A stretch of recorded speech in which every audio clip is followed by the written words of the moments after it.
Hi friends, ఎలా ఉన్నారు friends? కొన్నిసార్లు చిన్న చిన్న తప్పిదం కూడా చాలా పెద్ద నిర్ణయం తీసుకుంటుంది. మరియు ఇప్పుడు భారతదేశంతో అలాంటిదే జరుగుతోంది. ఎందుకంటే నేపాల్తో భారతదేశం ఒక చిన్న తప్పిదం చేసింది. దాని కారణంగా నేపాల్ ఆ విషయంలో భారతదేశాన్ని లోపల నుంచి ఖాళీ చేస్తుంది. అంతేకాక ఆలోచించవలసిన విషయం ఏమిటంటే, భారతదేశ ఆర్థిక వ్యవస్థకు సంబంధించిన ఇంత ముఖ్యమైన వార్త ఉన్నప్పటికీ దీనిని చాలా తక్కువ మీడియా సంస్థలు మాత్రమే కవర్ చేశాయి.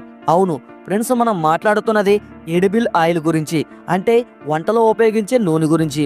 ఎందుకంటే భారతదేశంలో ఎడిబుల్ ఆయిల్ వినియోగం 3 రెట్లు పెరిగింది.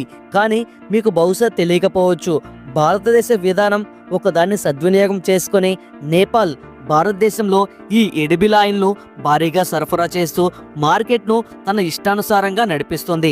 దీని ఫలితంగా ఎడిబుల్ ఆయిల్ ఉత్పత్తి చేసే భారతీయ కంపెనీలకు నష్టం జరుగుతుండడమే కాక ముడి సరుకులను సరఫరా చేసే రైతులకు కూడా ఏమీ చేయలేని పరిస్థితి ఏర్పడింది.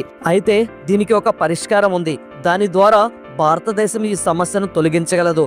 ప్రస్తుతం ఈ అభివృద్ధి గురించి ఈ వీడియోలో అర్థం చేసుకుందాం. కానీ ముందుకు వెళ్లే ముందు ఈ వీడియోను లైక్ చేసి ఛానల్ను సబ్స్క్రైబ్ చేయండి.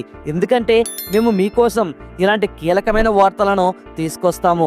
ఇవి చాలా తక్కువ మీడియా సంస్థలలో చర్చించబడతాయి. వీడియోలోకి వెళ్లే ముందు మీకు ఎప్పటిలాగానే ఒక చిన్న ప్రశ్న. గాంధీజీ చేతిలో ఎల్లప్పుడూ ఉండే పుస్తకం ఏమిటి? Number 1 Bhagavad Gita, number 2 Quran, number 3 ఆది గ్రంథ్, నెంబర్ 4 బైబుల్. మీకు సమాధానం తెలిస్తే కామెంట్ బాక్స్ లో కామెంట్ చేయండి. ఈ ప్రశ్నకు సమాధానం నేను చివరిలో చెప్తాను. ఫ్రెండ్స్, కాలం యొక్క నాడిని గుర్తించిన ముస్లిం దేశాలు కూడా అర్థం చేసుకున్నాయి భవిష్యత్తు భారతదేశంతో కలిసి అడుగులు వేయడంలోనే సురక్షితమని. ఎందుకంటే భారతదేశం కేవలం ఒక దేశం మాత్రమే కాదు, ఇది ఒక ఉజ్వల భవిష్యత్తుకు హామీగా మారింది.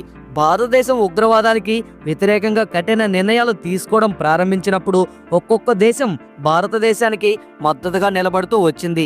సౌదీ అరేబియా, ఇండోనేషియా, బంగ్లాదేశ్ వంటి దేశాలు కూడా ఇప్పుడు భారతదేశంతో తమ సంబంధాలను బలోపేతం చేయడంలో నిమగ్నమయ్యాయి. ఈ మార్పు కేవలం భావోద్వేగాలకు సంబంధించినది కాదు, ఇది ఒక ఆలోచిత వ్యూహంలో భాగం. భారతదేశంతో స్నేహం అంటే శక్తి, వ్యాపారం మరియు పురోగతికి కొత్త మార్గాలను తెరవడం అని అర్థం. ఈ రోజు మీరు భారతీయ మీడియా లేదా పాకిస్తాన్ మీడియాను చూస్తే పాకిస్తాన్ లో హడలు మొదలైట్లు స్పష్టంగా కనిపిస్తుంది. సమావేశాల సమూహారం కొనసాగుతుంది. నాయకులు భయాందోళనతో బయాన్లు ఇస్తున్నారు. నీటిని ఆపేయాలన్న భారతదేశ నిర్ణయం పాకిస్తాన్కి నిద్ర కరువైంది. సింధు జల ఒప్పందం నిలిపివేత నుంచి వీసా రద్దు వరకు భారతదేశం ప్రతి అడుగు పాకిస్తాన్ వీపును విరిచేలా ఉంది. భారత రాయబార కార్యాలయంపై దాడి జరిగినప్పుడు, అక్కడ ఎలాంటి భద్రతా ఏర్పాటు లేనప్పుడు పాకిస్తాన్ యొక్క నిజమైన ముఖాన్ని ప్రపంచం చూసింది. ఇప్పుడు పాకిస్తాన్ తన ఖాళీ బెదిరింపుల సహాయంతో మిసైల్ పరీక్షల గురించి మాట్లాడుతోంది.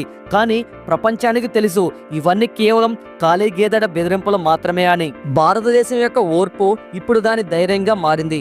భారతదేశం ఉగ్రవాదానికి వ్యతిరేకంగా నిర్ణయాత్మక చర్యలు తీసుకున్న ఈ సమయంలో సౌదీ అరేబియా వంటి శక్తివంతమైన దేశాలు కూడా భారతదేశంతో దృఢంగా నిలబడ్డాయి. భారతదేశం మరియు సౌదీ అరేబియా మధ్య చమురు, శక్తి మరియు మౌలిక సదుపాయాల వంటి రంగాలలో బలమైన భాగస్వామ్యం ఉంది. భారతీయ కంపెనీల శ్రేష్టమైన పనితీరు మరియు నమ్మకమైన సంబంధాలే భారతదేశాన్ని ప్రపంచంలో అత్యంత విశ్వసనీయ భాగస్వామిగా చేస్తున్నాయి.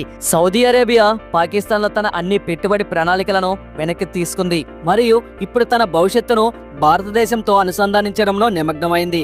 చమురు మాత్రమే కాదు, సౌదీ అరేబియా ఇప్పుడు భారతదేశంతో గ్రీన్ ఎనర్జీ ప్రాజెక్టులలో కూడా భాగస్వామ్యం చేస్తుంది. అండర్ వాటర్ కేబుల్ ద్వారా భారతదేశం నుంచి మధ్యప్రాచ్యం వరకు గ్రీన్ ఎనర్జీని చేరవేయాలనే కల ఇప్పుడు సాకారం కాబోతుంది. ప్రధానమంత్రి మోదీ ఇటీవల సౌదీ సందర్శన కూడా భారతదేశం ప్రపంచ రాజకీయాలలో ఎంత ప్రాముఖ్యత కలిగి ఉందో నిరూపిస్తుంది. Crown prince Mohammed bin Salman యొక్క విజన్ 2030 అయినా లేదా గ్లోబల్ ఎనర్జీ సంక్షోభానికి పరిష్కారమైన భారతదేశం ఇప్పుడు ప్రతి పథకంలో కేంద్రంగా మారింది. మిమ్మల్ని అడిగిన ప్రశ్నకు సమాధానం భగవద్గీత. ఈ వీడియోను లైక్ చేసి మీ స్నేహితులతో షేర్ చేయండి. తద్వారా వారికి కూడా సమాచారం అందుతుంది. ఇలాంటి మరెన్నో అద్భుతమైన వీడియోలను చూడడానికి మన ఛానల్ని ఇప్పుడే సబ్స్క్రైబ్ చేసి పక్కనే ఉన్నటువంటి బెల్ ఐకాన్ క్లిక్ చేసి యాక్టివేట్ చేసుకోండి. మేము ముందుగా ఏ వీడియో అప్లోడ్ చేసినా మీ మొబైల్కి అయితే ఖచ్చితంగా నోటిఫికేషన్ అనేది వస్తుంది. నెక్స్ట్ వీడియోలో మళ్ళీ కలుసుకుందాం. Thanks for watching. జై హింద్.